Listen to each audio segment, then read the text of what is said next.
Hey, this is Dr. Priyanka Venugopal, and you're listening to Weight Loss for Unstoppable Moms, Episode 20, Emotional Hunger. I'm recording this episode in real time, which I'm going to share with you in just a moment. And this topic is such an important one, emotional hunger. Emotional hunger feels like real physical hunger, but there are some important differences when you start to pay attention. Emotional hunger cannot be satisfied with food, unlike physical hunger, and trying to do so can create some serious heaviness for your body, all the while taking you farther from what you're deeply needing. Let's get into it today.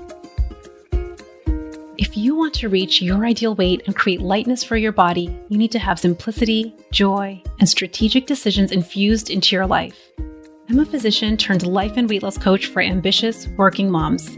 I've lost over 60 pounds without counting points, calories, or crazy exercise plans. Most importantly, I feel calm and light on the scale and in my life. There's some delicious magic when you learn this work and the skills I'm going to be teaching you.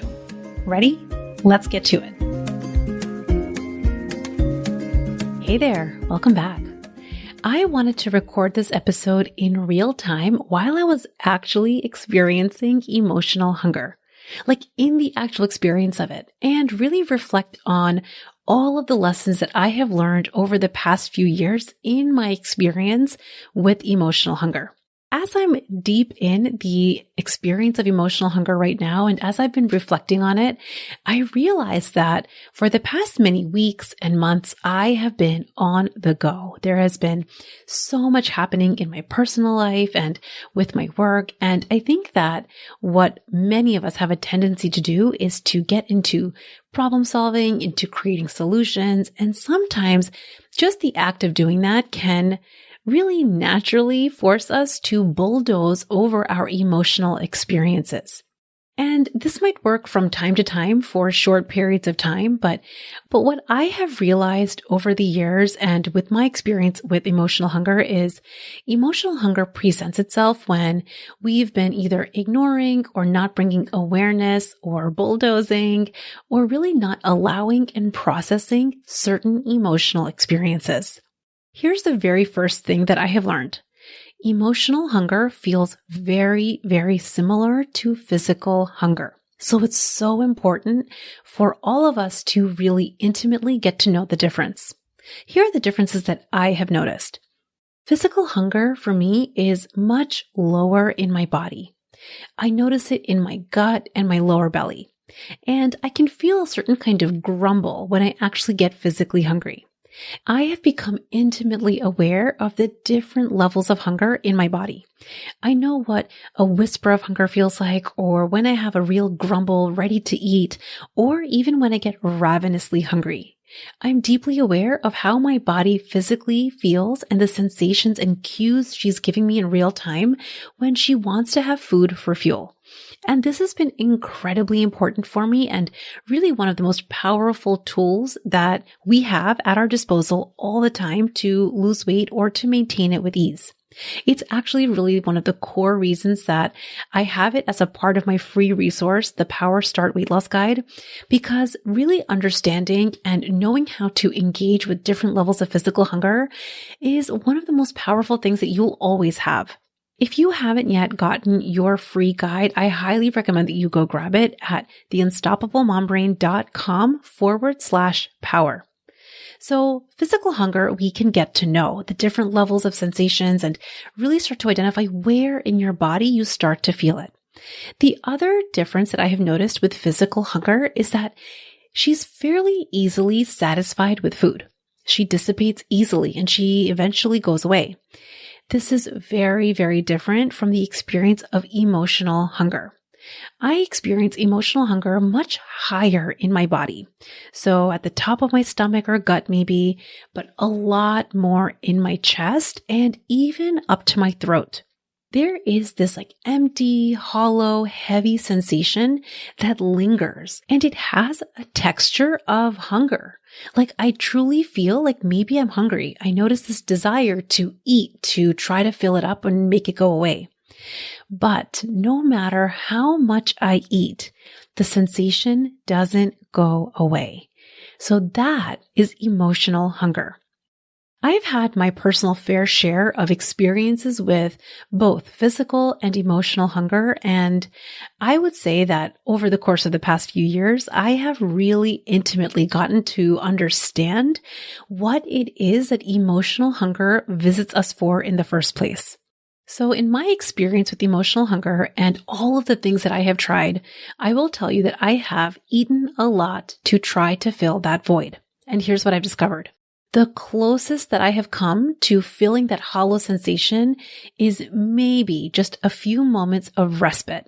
And then the hollowness comes back.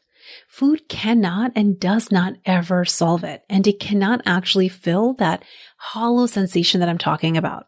Trust me, I've tried. And I share this on here because I want you to learn from some of these lessons and then come up with a plan for how you want to engage with emotional hunger whenever you experience it. I'll say that for all of the times past that I've experienced emotional hunger and tried to use food to fill it, I have left the experience feeling physically, like literally UGH, in my body. I feel seriously heavier in my gut, which sometimes lasts for days. I feel bloated and heavy and puffy. And what's worse in all of this is that the hollowness still remains. So I've been around the block a few times with emotional hunger, and I've tried to use food to fill what feels like a bottomless pit of emptiness and hollowness. And what I can say is I have walked away from those experiences almost every time, gaining the most weight in the shortest amount of time. And I mean like real weight gain. So not just a sleepless weekend or maybe a salty meal or maybe you're ovulating and you're up a couple of pounds. I mean real weight gain, like multiple pounds over a weekend from overeating in an attempt to fill emotional hunger. The other thing that I've learned, and this is a tougher lesson that's taken me a while, is that real emotional hunger can sometimes linger. Sure, she may be around for just a few hours, and when you become practiced at catching her and paying her the attention that she needs, she might dissipate. But often, and maybe more often than not, my experience is that sometimes she comes to visit and can last for a few days. Depending on how much I've been ignoring, blocking, bulldozing over my emotions, and depending on how much emotions have built up, I would say that the amount of time that she lingers is fairly equally correlated. Now, there is no magic formula to know how long is emotional hunger going to last. Is it going to be a few hours? Is it going to be a few days? We just don't know, and that's okay. But there also doesn't need to be any suffering or drama or worry around the experience of emotional hunger. And that's really what this episode is all about. We want to understand from a sensation perspective what it feels like in your body, to understand that she is there for a reason, and then take tangible steps to giving her what she needs so that she can dissipate. Here's the thing. Emotional hunger will visit from time to time. And she does not feel so great, and that's okay. She will visit you as you lose weight. She will visit you when you reach your dream ideal weight, and nothing is going wrong. So there's never a reason to try to outrun her or try to solve her or try to bulldoze her. What we want to do, and what this episode is dedicated to doing, is to understanding her, to catching that sensation with compassion, and not leave yourself in the experience both heavier and hollow at the same time. I've noticed that when emotional hunger visits me, it's usually when I've experienced some sadness, some worry, some anxiety, some nervousness, kind of all at the same time. And I have, because I'm just a go-doer, I have bulldozed over those feelings. Maybe I only gave them some fleeting attention, or maybe I sat with them for a few moments and they dissipated, and so I didn't give them any more attention than that. Maybe I tried to solve them or troubleshooted them. Ultimately, in some way, shape, or form, I blocked or resisted them, and I might not have even realized that I was doing it at the time. Somehow, when I resist any of these emotions for any length of time, after a while, emotional hunger will come knocking on my door. It's like because I am a problem-solving ninja and I anticipate all of you are too, we are like the doing and moving masters. These emotions for many of us just get ignored because we're not used to having the practice of really paying them attention. We're going all the time because we're busy working moms.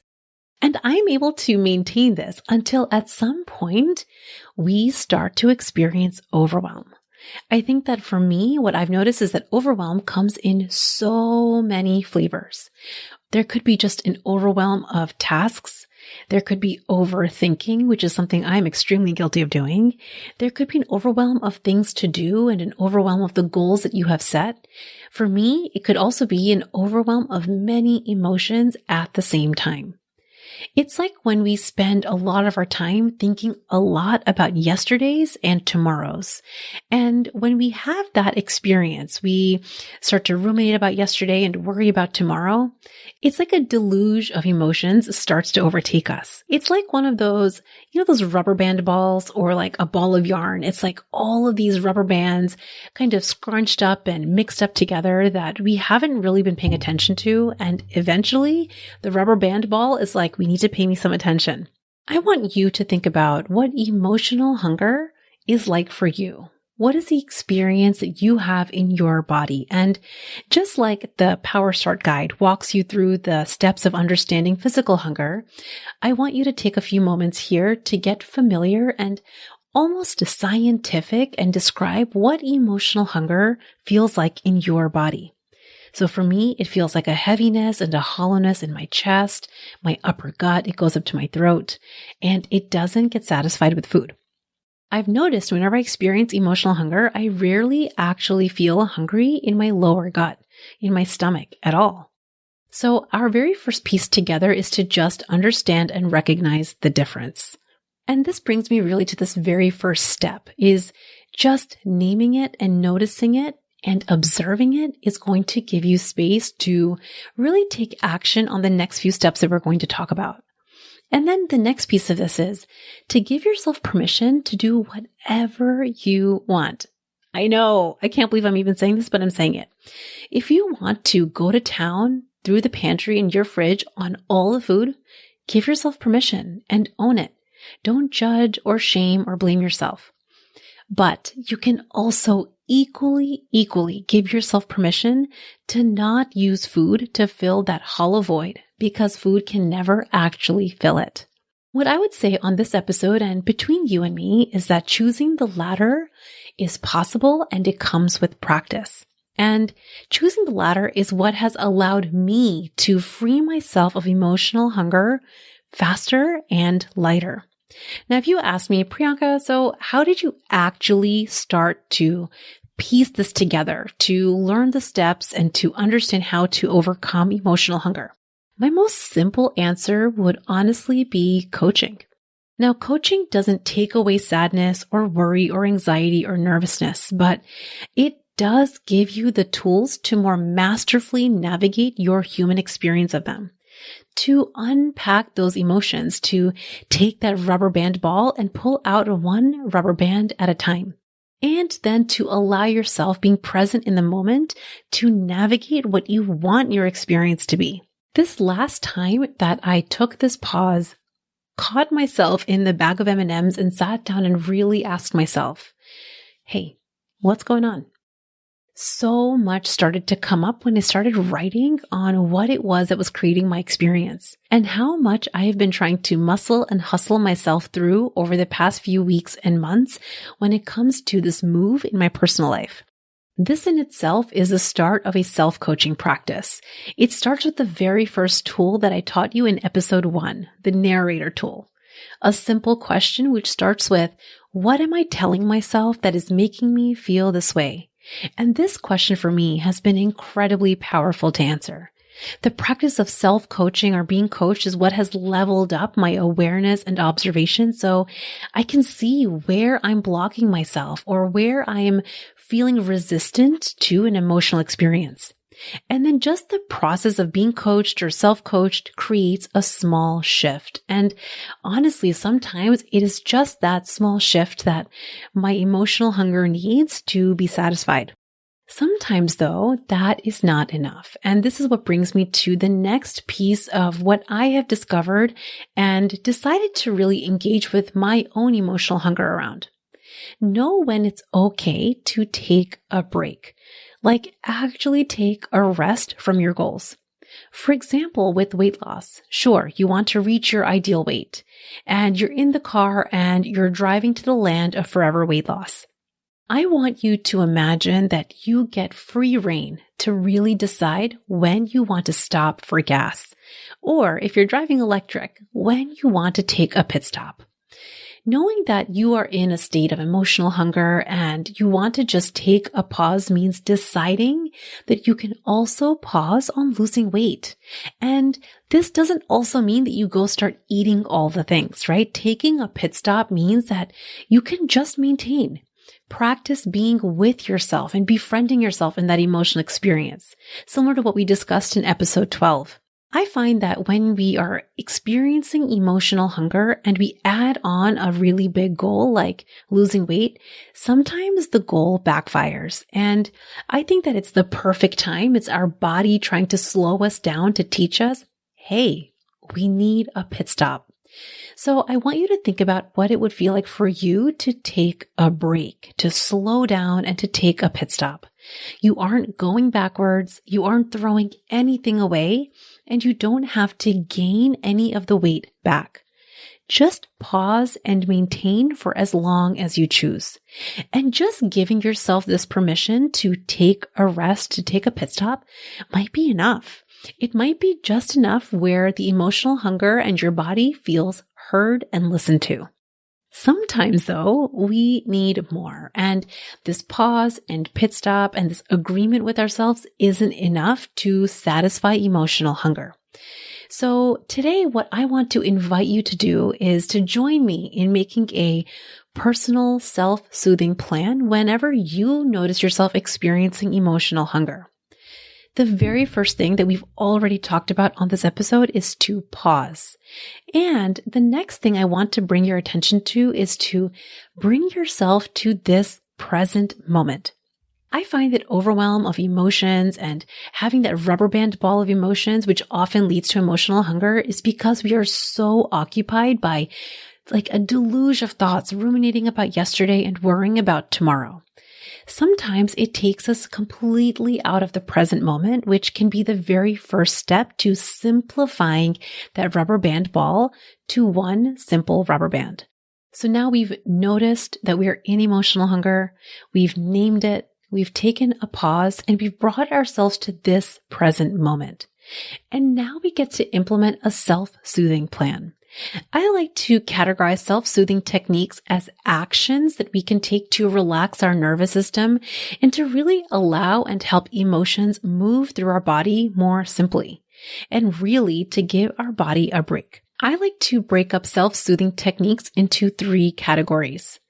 The category 1 is self-soothing techniques that have a net negative outcome. Category 2 are self-soothing techniques that have a net neutral outcome. And category 3 are self-soothing techniques that have a net positive outcome. I recommend moving forward that you bolster up and fill out your net positive or net neutral soothing techniques that you can easily refer to like tools in a toolbox. I would say that eating food and drinking alcohol is absolutely a soothing technique, but more often than not, it has a net negative outcome. First of all, it doesn't actually help you move the emotion through your body. It never really helps you uncover why you're feeling what you're feeling. In fact, it actually creates more heaviness for your gut. Your body feels bloated and puffy, and it takes you no closer to resolution. And not only does it not help any emotions move through your body or help you uncover why you're feeling this way, it often interferes with other activities and it takes you farther from your dream goals. So this is what I would categorize as a net negative, which eating and drinking alcohol falls squarely in between. The next category is net neutral. So for me, this might look like binging on Netflix or watching a movie or scrolling my phone. In certain quantities, these activities don't create net negatives, but it also doesn't allow or help emotions move through my body. It doesn't get me closer to resolution, but since it doesn't take me farther from my weight loss goals, farther from any dream goals I have, or interfere with any actual activities, it's considered a neutral activity. Now, if you find any of these activities like binging on Netflix or scrolling your phone starting to interfere with your day-to-day life, it starts to become a net negative. My last category, and this is the category that I recommend you spend the most amount of time on, is a category that also creates net positives. This could be a good cry. It could be more sleep, meditation, journaling or writing, walking and getting outdoors, movement, dancing, even jumping, listening to music, talking, calling a friend, laughing, getting coached. These actions I think of as net positives because they allow more movement of energy and emotions through your body. They bring you to the present moment and they bring you closer to awareness of what is actually creating your experience. The thing is that all of these emotions, the rubber band ball of emotions that we're experiencing, like sadness and worry and anxiety and nervousness, they don't need to linger in our body. They want to move through us like any vibration that we're experiencing. But sometimes they require our attention and they require us to move the blockages out of the way. I think we spend a lot of time, and I know I'm absolutely guilty of this, of not wanting to feel sad, not wanting to worry, not wanting to feel nervous, that we actually create resistance to allowing these emotions to just flow through us. And honestly, it takes us out of the present moment. And of course, when we spend so much of our time not wanting to feel a certain way, thinking about the past or worrying about the future, it adds a tremendous amount of emotion. Of course, it's overwhelming. The solve for this is really to simplify, to name it and to notice it, to pause, to bring yourself to this moment in time, to this emotion, and then utilize a soothing technique that creates a net positive outcome. And all of this is so much more manageable to do when we bring ourselves to this present moment. So whether it's coaching or writing or meditation or dancing or talking or being outside in the sun, give yourself some compassionate recognition and pause long enough in the pit stop. Pause long enough on the food. Of course, you could eat, or you could equally just not. Make an agreement with yourself when you notice that you are in an experience of emotional hunger to actually journal for just a few moments and to purposefully allow those emotions to flow through you. And start to choose a self-soothing technique that creates a net neutral or a net positive outcome. Most recently, as I am in my own experience of emotional hunger, I was at Rita's Italian Ice with my son. And I could feel just the rubber band ball of emotions because I had that hollowness in my chest, the heaviness, the feeling up in my throat. And I could feel that it was a mix of many emotions with the worry and the nervousness and the anxiety and the overwhelm. And it's a sensation that I've become intimately aware of, that I could just catch myself being in it. And very reflexively, I wanted to fill it with food. I thought, as my son was ordering what he wanted, I thought about ordering the custard with my favorite topping of Oreos mixed in. And honestly, I almost did. But then I thought about these steps that I'm sharing with you here. I paused. I stepped back for a moment while my son ordered his ice. I brought myself to this moment in time and I remembered, wait, food can't solve this. It's a soothing net negative. And somehow in that moment, the sun started shining strongly on my back, like the universe knew I wanted a hug. And it reminded me, oh yes, I just wanted to be soothed. Pausing in this warm sun was also really good. And I could choose this net positive action instead. It didn't create the heavy gut, the bloated and puffy experience I always get from overeating. Oh, I could choose this net positive, soothing technique of being outdoors, walking outside and feeling the sun on my back. And honestly, when I paused here long enough, that hollow feeling didn't feel so intense. And I got to just prove to myself that I didn't actually need the food. And on reflection, it wasn't hard at all. And here's what supports all of these actions that I'm sharing with you. Coaching. Ultimately, until I uncover what it is that I'm thinking that's creating my emotional experience and the beliefs that I'm having, I'll continue to repeat my emotional experience again and again. So really the final piece or the foundation of the work that I'm sharing with you is coaching and having a coach that can support you. Now, this practice that I'm sharing with you may not work the first time or the second or the third because what I'm sharing with you feels kind of complicated. Pausing, bringing yourself to the present moment, reminding yourself that food is a net negative soother, choosing a net neutral or net positive soothing plan, reflecting on what's creating your experience and getting coached, and then repeating that again and again, it feels like a lot. And this is where I want to share my car driving example. When you learn to drive your car for the very first time, there's so many steps you have to take. You have to get in the car and then you have to put your seatbelt on, then check all the mirrors. And then depending on like what year your car is from, you have to put the key in the ignition, or maybe you push a button now.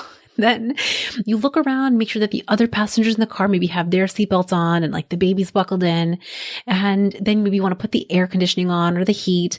And then you look around, make sure there's no cars driving. And then you take your foot gently off the brake and onto the gas. And maybe it's a little bit bumpy in the beginning. You know, just a side note, the funniest thing when I was a kid is I intellectually thought, because I had watched adults drive a million times, that like I could just get in the car and do it. And this happened until I actually got in the car and actually tried it. And let me tell you, the first few rides were quite bumpy. But then I did it daily. I got in the car, I put my seatbelt on, I checked my mirrors, looked around, and eventually it got to the point where we get in the car and we just drive. That is the same of all of the processes that I teach you here on this podcast. Intellectually, these concepts make a lot of sense, and you get to start taking these steps and practicing them right now. But what I would say is the actual implementation also really is founded in you uncovering the thoughts that are creating your emotional experience to begin with. Taking rubber band by rubber band off that rubber band ball and getting coached. And that's what brings all these pieces together so that you get to the point where you can jump in your car and go off on your ride. I mentioned at the start of this episode that I wanted to wait to record an episode on emotional hunger until I was in it. And oh, let me tell you, I have been in it. The peanut M&Ms were out. But I also realized just in pausing and not using food to fill the hollow and reflecting and getting coached that I have really been on the go these past few weeks and really these past few months, getting so much done. Moving from our home, which felt sad and bittersweet, and thinking about my kids starting school soon and a twinge of worry and how they're going to transition, and living my currently nomadic life with no clear moving dates. I had a little bit of all of it in my own rubber band ball. Sad, worry, nervous, and it felt like a truck of emotions that I had been kind of bulldozing over, solving and problem solving and not paying much attention to. That's all. Seriously, this work that we are doing, coaching, is understanding your brilliant brain more deeply, and it's everything. This brings me to a special invitation to you, to the Unstoppable Group, which is my signature coaching program for working moms who want to reach their ideal weight and really live a lighter life permanently. It's an intimate room, and I'm your coach.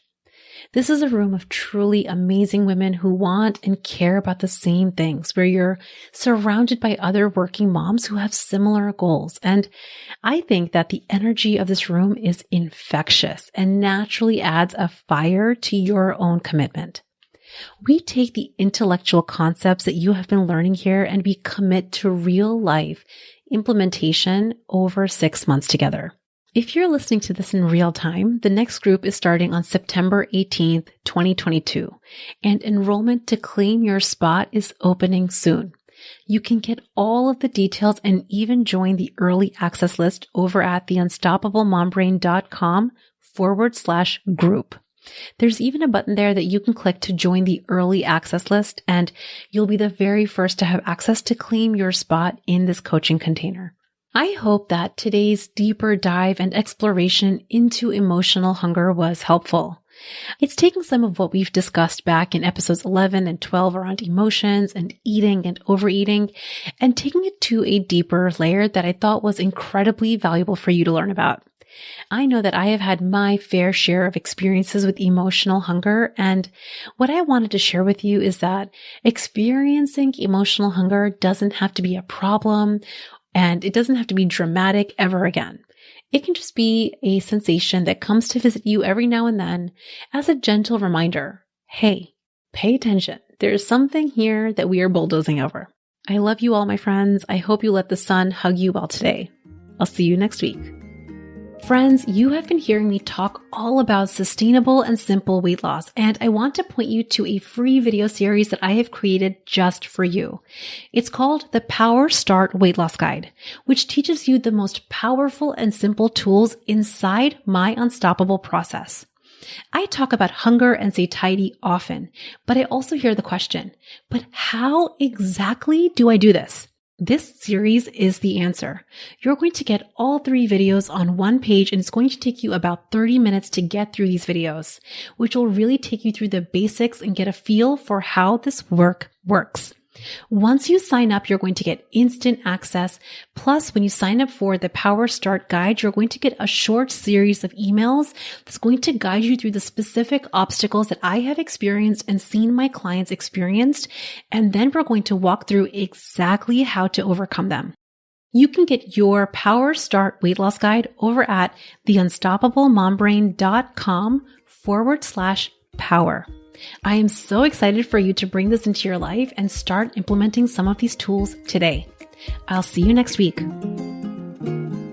Thanks for listening to Weight Loss for Unstoppable Moms. It's been an honor spending this time with you and your brilliant brain. If you want more information or resources from the show, visit theunstoppablemombrain.com.